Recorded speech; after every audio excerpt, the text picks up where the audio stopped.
table out. I just want to say welcome. Happy Mother's Day. You guys are so privileged to get to hear me speak today. So, as we're in the middle of this Restless series, my name is Sarah. I'm one of the leaders here at the church. I like to say servant leaders because that is what we are called in Scripture. When they introduce themselves as the writers, they'll say, I'm a slave of the Lord, I'm a servant of the Lord, and I am a servant of the Lord, Most High God, and I love Him so much. So,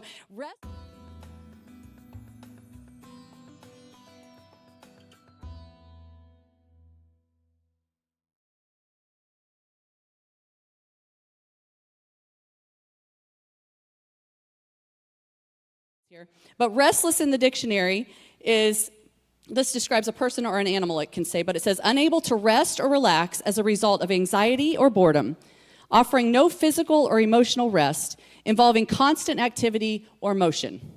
So minus the boredom part, right? Restless can pretty much sum up every mother's life. Humans are always vying for their place and their significance and making sure things are fair.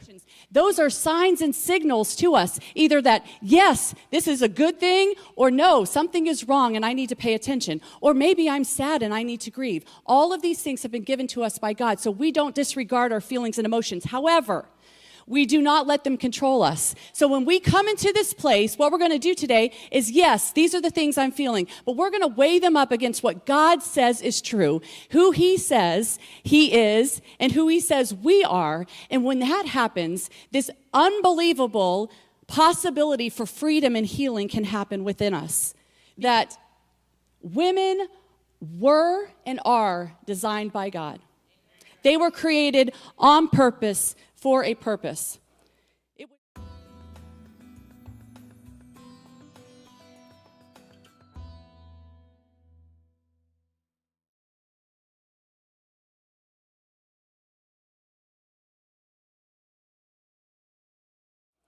It was His good idea to make humans in His image. A woman's body anatomically is designed to carry a child pre-birth and then to care for it after birth, right? That we don't adopt the culture's noise over God's voice. Motherhood has always been challenging, right? But the amount of information and the acceleration that we get it into our inboxes, our social media, our minds, it has exponentially increased the challenges of motherhood. And it's exponentially increased worry, anxiety, fear, restlessness, comparison, feelings of being alone. But what I love about being a 24-year veteran mom is that I can see now that every challenge brings an opportunity. I believe.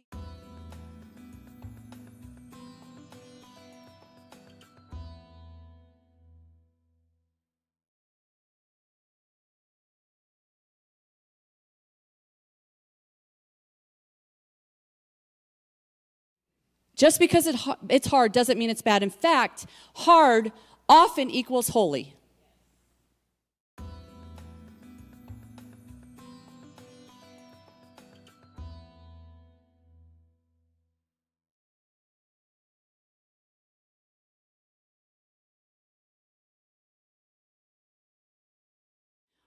That if you're a Christian, then everything's going to be easy and everything's going to you're just going to slide right through. That is a falsehood. Jesus, our great Messiah, had a very difficult human existence. When it comes to raising children, the days are long, but the years are short. Luke 10, starting in verse 38.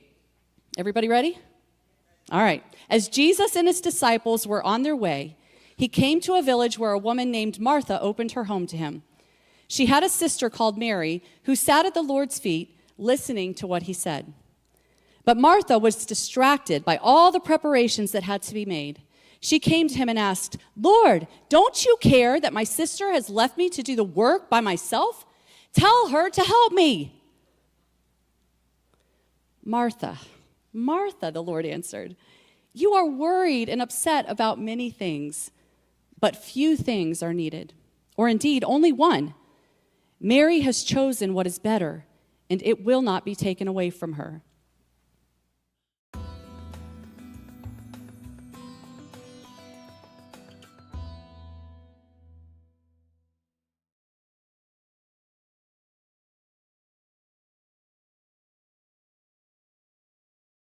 So here we see two very distinct women, right? Martha and Mary, they're sisters, and they are also the sisters of Lazarus, who Jesus later raised from the dead. So Martha's this homeowner. She's a doer. She's busy. She was probably the oldest child. That's me. I'm a doer. So she's hospitable and giving. She's welcoming many into her home, because remember, if Jesus is coming to her home, who else is coming most likely, if you know the story? So she's busy and getting ready to have all of these people into her home. And remember, Jesus did not have a home of his own. And they really did life together, having and ministering or traveling and ministering all over the countryside. And then we've got Mary on the other hand, kind of this dichotomy. And I have two sisters, and I won't name one, but I definitely have one who's Mary. I'm Martha. And she is more contemplative, relational. She's the younger sister. And she is so excited that her Lord is in town. She just camps right at his feet. Mary sitting at his feet, that he values women. He was the one who said, yes, come, sit at my feet, listen and learn from me. So here we've got Mary and Martha. Let's go on to verse 40. But Martha was distracted by all the preparations that had to be made. She came to him and asked, Lord, don't you care that my sister has left me to do the work by myself? Tell her to help me.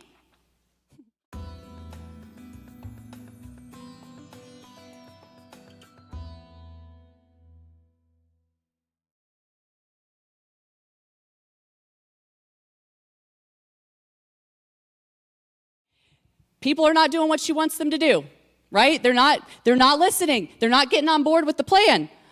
And then these questions, don't you care? I've been left all alone to do all the work. Tell her to help me.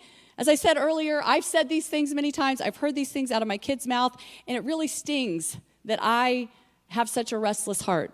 But that's the truth. Martha, Martha, the Lord answered, you are worried and upset about many things. Jesus steps into Martha's restlessness with grace. I have to ask myself, how many times, especially as a mother, have I been upset and anxious over so many things? So much work and energy and time and repeating myself and education and friends and housework and money and discipline and phones and social media and sports. The list seems endless. So I hear Jesus saying the same thing that he said to Martha. You are so distracted by so many things. Verse 42, but few things are needed, Jesus continues, or indeed only one. I want to say that again. Few things are needed, or indeed only one. Mary has chosen what is better, and it will not be taken away from her. Jesus, sitting in Jesus' presence. Because we can have Jesus. I think Martha had Jesus, right? It wasn't like she didn't have Jesus, but the way she was interacting with Jesus was a completely different thing. So it's actually sitting at Jesus' feet.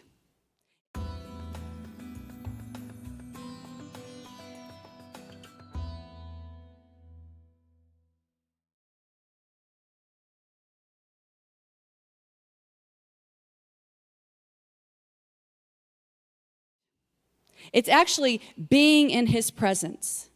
It's actually turning our eyes to look into his eyes rather than looking at all of the other things around me. It's really closing my mouth and opening my ears to hear what he has to say. So choices, right? Choices are so powerful. And the truth is that we all have choices. He's saying, what's the best yes? Yes, there are many choices. But there are better choices. And Mary has chosen. She gets it. But he's saying at this point, in this moment, Mary has chosen the better. She gets it.